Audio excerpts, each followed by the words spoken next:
invisible hearing aid available. You put them in and suddenly go, oh man, what have I been missing out on? Call today. On the nuclear power plants, we have a rigorous process. It's a tried and true process in place. If hurricane force winds are predicted to impact any one of the 2 nuclear plants that we operate here in Florida, we will shut those plants down 24 hours before the onset of forecasted winds hitting Category 1. And they will then be restarted only after the winds have passed and the storm has cleared. So many levels of preparation there, looking at Florida Power and Light. Let's look at Hurricane Irma. Latest advisory in 5 p.m. Eastern Time. Winds up 155 miles per hour. Category 4 storm moving to the west at 12 miles per hour. So looking at the forecast, once again, we find just about all of the Florida Peninsula, actually all of the Florida Peninsula in that area of red.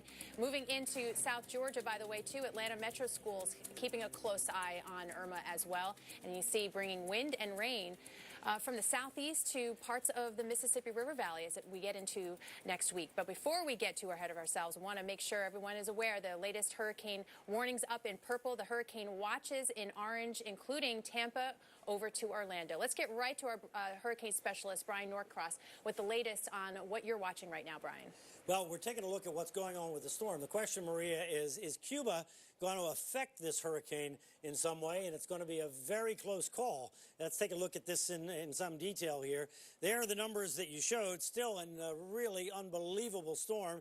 If it hadn't been 185 miles an hour for so long, just a couple days ago, we would, our minds would be blown by this to be 155, 925, and this giant hurricane, the kind that you read about in the history books. But here it comes. You can see it's kind of turning a little bit toward the Cuban coast, and some of the models have indicated that it's going to spend a little time there.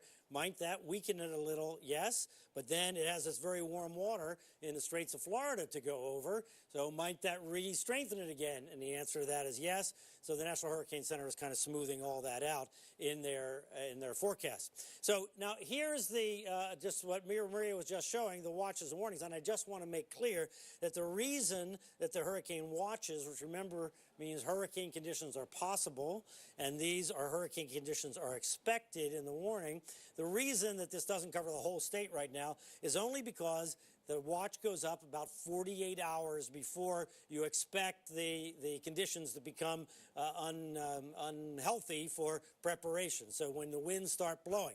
So they just were longer till that time farther north, but all of this is going to move north, and I think most of the state is going to end up in a hurricane warning before we're done here. That means the entire state of Florida needs to be in preparation mode. And here are the odds of where this is going to happen. Here are the tropical storm force odds, and look at that. That's all the way up to 70%, all the way up into Georgia, and it's only that low because it's so far in the future. It's still a couple of days away before winds start getting in there, and actually more than that, 2.5 days away or so. So it's only because of that the numbers are even that low. But this is a certainty. We feel very confident that this is going to happen in Florida, and nobody should think otherwise. Now, in terms of the hurricane force winds, this is interesting because this is new with the new advisory. This tells us that the tongue there of highest probability of hurricane force winds is now aimed at the west coast. And the west coast of Florida has not had a large hurricane in decades. Matter of fact, if you want to actually go back and understand both in the Keys and on the west coast what the hurricane like this can do, go back and look at Hurricane Donna.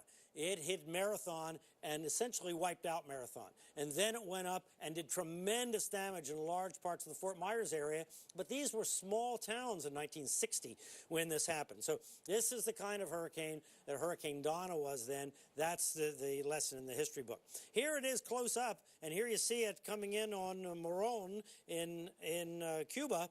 And the big resort of Veradero is right down the coast here. So they may have a significant hit from the storm. You can see the eye has got a little dry air in it, I think. That looks like a dry air tongue coming in there that might have come from its passage by the Hispaniola, where Dominican Republic and Haiti are. When the air comes off those mountains, it dries out. Or maybe the air coming off the hills in Cuba, filtering in, drying it out a little bit. but hurricane hunters are telling us it's very strong, very solid donut there.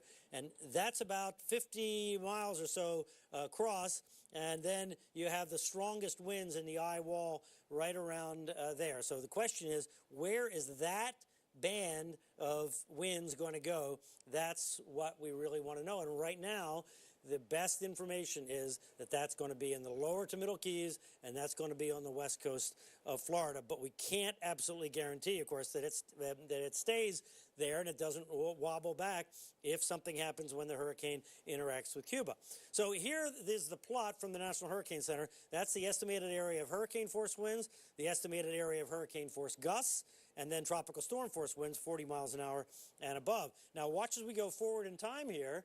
And you'll see as it comes up near Florida, you can get an idea of how much of Florida would be impacted by this. So if it were to continue on this path, kind of up the west coast of the state, you can see the hurricane force gusts would be over the entire state, but the core of the storm would be the western half of the state, and stronger in the Keys, and then it'll be a little weaker here, and then a little weaker here, but the impacts, if it stays on this track, are going to be extreme on the west coast of Florida. All right, so that's the situation, and we're very fearful, actually, for what's going to happen on the west coast if this trend continues. Not that the east coast is going to escape. We expect hurricane force gusts there, including in Palm Beach, where Justin Michaels is right now. Justin? Well, Brian, I'll tell you what, lots of preparations here on Palm Beach Island. You can see the condo complex behind me, the condo building, rather, and you can see many of those floors, many of those condos certainly have hurricane shutters up, and they are well protected against whatever winds and nastiness comes in off of the Atlantic Ocean because of Hurricane Irma. Go about an hour and a half south of where we are right now. Take a look at some video of Miami. People doing a lot of the same preparations all over the state, doing everything they can to get their homes, get their properties, get their businesses ready by putting up plywood, also hurricane shutters, and just making sure they have everything they need in place by the time Hurricane Irma hits. That's some good news. Some bad news is there's a lot of stuff happening here in Palm Beach, not the least of which is there was a mandatory evacuation order from Palm Beach Island, where we are right now. That was about an hour and 35 minutes ago. Mandatory evacuation. There are still people here on Palm Beach. We can expect at some point police officers will come down and ask people to get out of here. So people do need to heed those evacuation warnings, because here on this island and also just to the west of us in West Palm Beach, there are only going to be a handful of first responders and police officers who are going to be staying and waiting out the storm. They will help as long as they can, but they will not risk their lives when the storm gets bad enough that they deem it's too unsafe to go out. And that's why the important message needs to be, if you are in an evacuation order zone, you have to go. You cannot stay, because you're putting your lives at risk, and you're also putting other people's lives at risk who may need to rescue you. So just keep that in mind if you make the decision to stay beyond an evacuation order. Let's go up to John Zarella. John Zarella is about up in Cocoa Beach, just north of where we are right now. And John, you and I have been talking about that throughout the day, just following and heeding those evacuation orders. Up to you. Yeah, that's exactly right. And at 3 o'clock this afternoon, for the Barrier Islands in Brevard County, that evacuation order went into effect, giving people 24 hours to leave the Barrier Islands, go inland or wherever they are going to end up. The concern, of course, is, well, how many people are actually going to heed that warning? And you just don't know until it's all over. Now, one of the things you can see here is a lot of folks still coming down to the beach here at Cocoa Beach, checking it out, looking at the surf rolling in, and some of them that we have talked to have said, look, we're not leaving. We're staying. We're going to go ahead and ride this thing out. But two important things have come up this afternoon, Justin, from emergency management here in Brevard County. One, and let me show you the sand dunes over here. They're reporting that people are going down to the beach and they are taking the sand off the sand dunes to fill their sandbags. That is illegal. You cannot do that, folks. Please do not take the sand dunes. They are natural barriers to storms. Another thing that the folks are doing here, the emergency management is reporting, that here at the last minute, they're cutting tree limbs, and they are leaving the tree limb debris in the street. It will not be picked up before the storm, which means it will become a projectile, a missile that will either hit your house or hit your neighbor's house. So do not go out at the last minute and start cutting tree branches. That is not a very, very wise thing to do, folks. Please pay attention to that. Don't do it. It's going to end up costing you more in the long run, or your neighbor. Maria, I'm sure that that's something that we all need to pay attention to and tell folks pretty stridently, look, that's not a smart thing to do, folks. Absolutely. We're going to always reinforce that message. John Zarella, thank you so much. And, you know, we also try and say, too, that whatever you've experienced before regarding hurricanes and preparation, you can't necessarily go on that guidance. So we are here to prepare you as best we can with the latest information. And here's what we know right now with Hurricane Irma. It's one of the last 2 flights out of Miami International Airport taking off now. And